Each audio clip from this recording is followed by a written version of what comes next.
interview section today. We'll be interviewing Pharmacy Oladimeji Adebanke, the CEO of this beautiful looking place. There's a lot more to see outside, but this is the interview session for today. How are you, Ma? Please introduce yourself and your business. Thank you so much. Good morning, everybody. I'm pharmacist Oladimeji Adebanke Janet. I'm a pharmacist. I'm an entrepreneur. I'm into network marketing, and then I'm also an activist for boys. The care of boys is very, very important, so I'm not taking it lightly. That's a lovely word. Thank you. Okay, so as a pharmacist, at what point did you discover that you wanted to own a pharmacy? Well, 2 years into my practice as a pharmacist, that's about 5 years ago now, I knew that I wanted to go into community pharmacy practice, and I had started making plans from that time, making plans of how to go about business, what it would entail, and also getting training. I worked in a couple of places, and in all of those places I was getting various skills on how to have mine and go into my own community pharmacy practice. Wow, that's awesome. So what does it take to open a pharmacy store?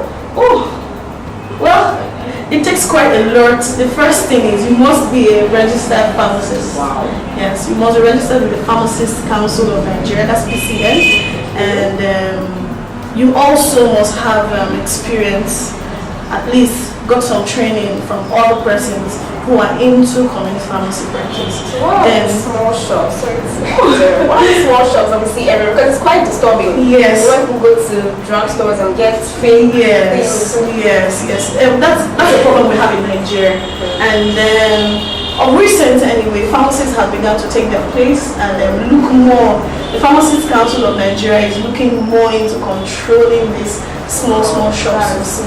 Now some of them actually have licenses to operate only as patent stores, where they only sell over-the-counter medications and nothing more. And well, but not so much of them have been standardized or under regulations. Yes, basically. Well, that's awesome. Yeah. I know funding has been a major issue for female entrepreneurs. So how were you able to get your startup capital as well as working capital and all that? Okay, my startup capital came from savings, personal savings, and savings also from my husband.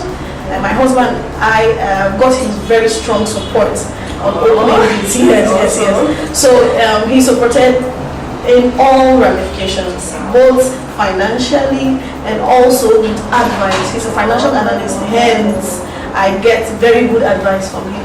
But savings and then loved ones around also gave some support in starting off this. Oh, that's right. So how profitable would you say owning a pharmacy store is? For the practice of pharmacy, would not really be able to say that you start counting profit almost immediately. This business is about 5 months old, and basically you are not able to say, okay, I want to begin counting profits just into 5 months into the business, because pharmacy practice requires you to take money. It requires you to take money from what you are doing and then reinvesting back.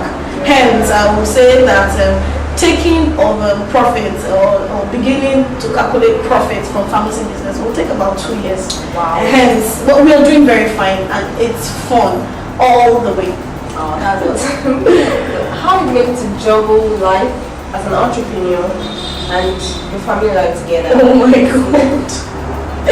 That is a big question. It's a big question. Up till now, I'm still trying to find balance. Yes, I'm still trying to find balance. My glass may be hiding the swollen eyelids. Yes. But so I'm still trying to get balance. It's not very easy, but it's something that is worth it. When I look back and see that I'm able to live my dream, then I know that the struggles and the difficulties are actually worth it. Okay, that's really nice. Can you share with our audience what spectacular situation you found yourself in as an entrepreneur? Well, meeting the needs of the community wherein we find ourselves has been quite spectacular. Now, people come into this place and they're thanking us every day for opening this premise. One man came into this premise, I think 2 months back, and he didn't come to buy anything, but just to say thank you for opening this place. It was quite huge for me. I didn't know that such a feat or such a minute thing would make so much impact on the community. And also being able to impact lives. We employ labor right now, and so it's quite phenomenal for me that so I've gotten to this stage in my life. Helping people. Yes, exactly. Okay, so if you had a chance to start your business all over again, what do you do different? Well, I would look for more capital. I would look for more capital and start much larger. Now, much larger, not in the stocking of the drugs, but in services being rendered. And then I would also invest more money in creating awareness within the community and also without the community. I like your spirit. Thank you so much. Okay, so talking about being successful as being an entrepreneur, what skills would you say are necessary for every female entrepreneur to have? Oh, female entrepreneurs should have very good interpersonal skills. Yes, interpersonal skills are very, very important. Customer service is key for every business. Now, you will only be able to make progress in that aspect if you have very good interpersonal skills.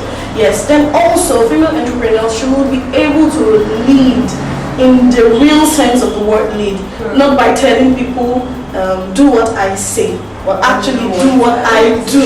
Yes. Then female entrepreneurs should also put humanity into everything they do. Now, the fact that you are an entrepreneur puts in a lot of pressure on you, and it makes you want to feel like you're a super person and other persons are not. And so that in itself is a risk. Hence, female entrepreneurs must consciously put in them humanity at all times. Okay, that's nice. I like how you motivate people, and at the same time, you actually look into the key areas that many people are forgetting. Well, that's true. It's true. Thank you for that. Yeah, you're welcome. So, what standard have you set for yourself as a female entrepreneur? Oh, I've set a standard to meet up with people on an international basis, not just locally here in Nigeria. I want anyone who looks at our job and looks at the things we're doing here to be able to say, okay, this can actually fit in on an international level. So we're not doing something that, we're not doing things, I don't want us to do things the regular way it's done. Yes, let's set a standard, let's put a distinction. Exactly. Yeah, so the standard must be met, and it's not just a standard that can be locally competed with. Something that at an international standard or at an international rate, someone can look at it and say, oh well, yeah, this is good, this can be published, this can be published, this can be taken somewhere. Yeah, so basically, that's it. So what key activities would you recommend other entrepreneurs to invest their time in? No, I will specifically encourage them to invest in getting interpersonal skills. Yes. Ability to manage humans, Customer relations, manage humans, manage emotions, so emotional intelligence is not out of place here. Also be able to manage funds. So all of this actually comes with interpersonal relationship. Now you know that you will not be relating with someone especially who is handling your money. You would not want to be overly free with that person and also unnecessarily strict with that person. You must find a balance. Yes, and you can only find that balance when you know how to relate properly, when you know how to assign responsibilities and also assign duties. I like the emotional intelligence. I've also been using that word a lot lately. I find I'm hearing it from like this makes me have a connection all the time. Okay, so it's so good talking with you. It's so good asking questions. You sounded so smartly and intelligent. Thank you so much. It's very nice having you. Thank you very much. Thank you for the opportunity. All right. Bye.